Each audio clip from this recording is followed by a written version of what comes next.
Il y a l'odeur âcre qui vous saisit à la gorge et qui témoigne de la violence de l'incendie.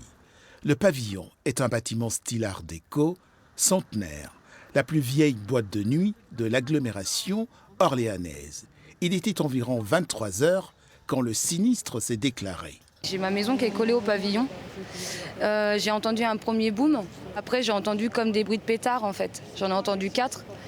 Et je me suis mise à la fenêtre de ma terrasse, en fait. Et je voyais le ciel un peu d'une autre couleur, en fait, pas comme d'habitude. Donc du coup, je suis sortie. Et là, j'ai vu de la fumée noire qui sortait du mur. Aussitôt prévenus, les pompiers sont arrivés sur place.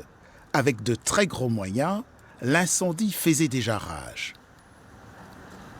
Au plus fort de l'incendie, 45 hommes sapeurs-pompiers présents sur les lieux, en plus des autres forces présentes, forces de police notamment, pour sécuriser le périmètre. Il y avait une quinzaine d'engins.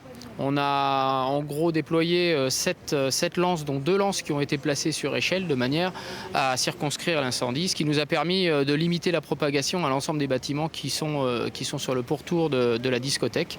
Pour le propriétaire de cet établissement qui emploie 22 salariés, l'origine criminelle peut être retenue. Les 3 portes de la discothèque, dont une blindée, ont été fracturées. Je suis anéanti. Anéanti. Je ne pensais pas du tout que ça allait se passer à Olivet, et surtout dans mon établissement. Aujourd'hui, j'ai pas d'ennemis. Donc, je pense que l'enquête, faut qu'elle aille au bout pour avoir des réponses. Il y a quelqu'un qui manipule quelque chose en ce moment sur les nuits orléanaises. Maintenant, il faut savoir qui c'est. À l'intérieur de la discothèque de 800 mètres carrés, tout est parti en fumée. Les structures du bâtiment sont désormais fragilisées. L'enquête ne fait que commencer.